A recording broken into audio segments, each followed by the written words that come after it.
Okay, so you know how sometimes it feels like you're wading through a swamp of information just to understand like one little thing? Oh, yeah, totally. You get lost in the weeds. Right, exactly. Yeah. And it's like you just want someone to like cut to the chase and give you the gist. Like the teal deer. Yes. The TL Dr. Tucker. So today, that's what we're doing. We're diving into former President Trump's idea for a $5 million gold card visa. A bold idea, no doubt. For sure. And to be honest, a little bit of a head scratcher. Well, it definitely got people talking, especially after he brought it up during his first cabinet meeting back on February 26th. Exactly. And like, what does it even mean? What are the implications? Like, is this a good idea, a bad idea? Is it even feasible? So today we're going to try to unpack all of that. Get to the bottom of this gold card mystery. Yeah. So basically the idea is that anyone who invests $5 million gets a special gold card visa, and that comes with a path to U.S. citizenship. Right. And Trump has really framed this as like a hot commodity, even going so far as to say that it will sell like crazy and function as a market. Yeah, he's been pretty outspoken about it. And one of the most interesting things is how he's directly linked this to reducing the national debt. Oh, absolutely. He's thrown out some pretty big numbers, suggesting that selling just 1 million of these visas could generate like $5 trillion. 5 trillion with a T. It's a massive figure, and you can't help but wonder where that money is going to come from and if it's even realistic to expect that kind of return. Yeah, like, is there really a line of people out there with $5 million ready to hand it over for a visa? And a chance at citizenship. Exactly. Yeah. So let's get into the specifics of how this gold card is supposed to work, because it's actually meant to replace something that already exists. The EB-5 visa program. Right. So the EB-5 program allows foreign investors to get a green card if they invest a certain amount of money in a U.S. business and create jobs. And that investment amount. Typically, it's around $1 million, although it can vary. Okay, so significantly less than this gold card proposal? Oh, yeah, much less.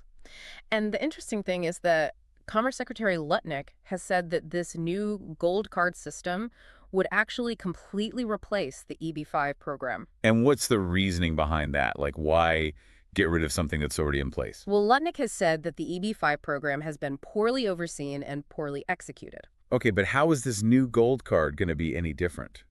Have they said anything about like new oversight measures or ways to avoid the problems they had with the EB-5? That's a great question. And to be honest, there haven't been a lot of concrete details released about how they plan to address those concerns, which makes you wonder if they've really thought this through. And this whole idea offering visas for money isn't exactly new, is it? Other countries have similar programs, right? Yeah, that's right. Several countries have what are called golden visa programs. Like which ones? Well, the UK has one, Canada, Spain, a bunch of others. So this isn't like some totally out of left field idea. It's just that Trump is proposing a much higher price tag. Okay. Right. And he's really banking on the idea that the U.S. is the most desirable destination and people will pay top dollar to live here. Yeah, he actually said that people don't want to go to other countries.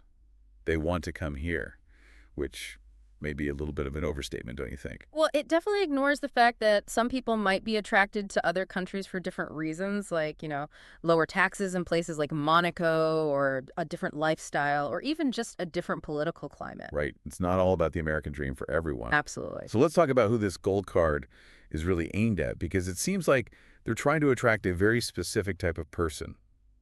Well, the language they've used so far suggests they're looking for wealthy and successful individuals who they believe will spend money, pay taxes, and create jobs. So it's kind of like a trickle-down theory of immigration, where the wealth of these individuals will benefit everyone else. It does seem to be based on that assumption, but it also raises questions about whether that's really the best way to approach immigration policy. Like, should the primary goal be to attract wealthy individuals, or are there other factors that are equally or even more important?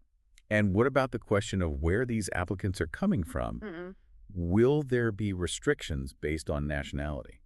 Trump has been pretty vague on that. He said it likely not be restricted too much in terms of countries, but maybe in terms of individuals. So it sounds like the biggest hurdle will be that $5 million investment. Yeah, that seems to be the main criteria. And if someone can prove they have that kind of money, their nationality might be less of an issue.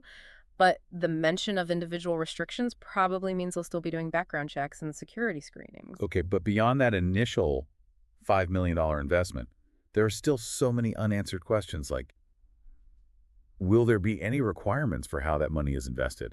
Will they have to create a certain number of jobs, like with the EB-5 program? How will they even verify that the money is legitimate? Exactly. There's a whole lot of missing information about the logistics of how this would actually work in practice. Like, will the IRS be involved in vetting applicants? What kind of oversight will be in place to prevent fraud? These are all really important questions that haven't been addressed. And it gets even more complicated when you consider that Trump has suggested they could potentially sell 10 million of these visas, 10 million. which would theoretically bring in like $50 trillion. It's almost impossible to wrap your head around numbers that big, and it makes the whole thing feel incredibly speculative, like it's more of a thought experiment than a concrete plan. Right. Like at this point, it seems more like a concept than an actual policy. Yeah. And the way Trump described it as somewhat like a green card, but at a higher level of sophistication, almost makes it sound like some kind of premium product. Yeah, it's like they're trying to create a tiered system of immigration where you can pay more for a faster and more exclusive path to citizenship. Like the difference between flying economy and first class. Exactly. You get more perks and a smoother ride if you're willing to shell out the big bucks. But that brings up a lot of ethical questions too, like, is it right to put a price tag on American citizenship? Should wealth be the determining factor in who gets to become an American? It's a very valid point, and it's something that a lot of people are concerned about. This idea of selling access to citizenship has been labeled as a blatant cash grab by some critics. And it does make you wonder what message that sends to the rest of the world. Like, is America really just up for sale to the highest bidder? Well, it's important to acknowledge that the U.S. already has programs like the EB-5 that link investment to immigration status, so the idea itself isn't entirely new. Right, but this gold card proposal takes it to a whole new level, both in terms of the amount of money involved and the direct connection to citizenship. Exactly. It's a significant escalation, and it raises fundamental questions about the values we prioritize in our immigration system. Like, are we saying that wealth is the most important thing? Are we saying that money can buy you a place in American society? And what does that mean for people who don't have millions of dollars to spare? Does it mean they're less deserving of the opportunity to become an American? It's a really complex issue with a lot of different angles, and honestly, it's hard to know what the long-term consequences of something like this would be. Yeah, it's definitely something that warrants a lot more discussion and consideration. Absolutely. Yeah. So let's recap for you. Former President Trump has put forward this idea for a $5 million gold card visa, which would offer a direct path to U.S. citizenship for anyone willing to invest that hefty sum. It's being framed as a way to generate revenue to help pay down the national debt, and it would replace the existing EB-5 visa program, which has a much lower investment threshold. And while other countries do have similar programs that link investment to immigration, the sheer scale and ambition of Trump's proposal is pretty unprecedented. Right. And there are still a ton of unanswered questions about how it would actually work in practice, including how they would ensure the money is being invested responsibly and how they would prevent fraud. So the big question here is, what kind of impact would a policy like this have on American society? If we start explicitly tying citizenship to wealth, what does that say about our values and priorities? It's a thought-provoking question for sure, and one that we should all be considering carefully. So here's something for you to ponder as you go about your day. If this gold card idea were to become a reality, what kind of message would that send to the world about what it means to be an American? What would it say about the price of the American dream? Think about it. That's your deep dive for today.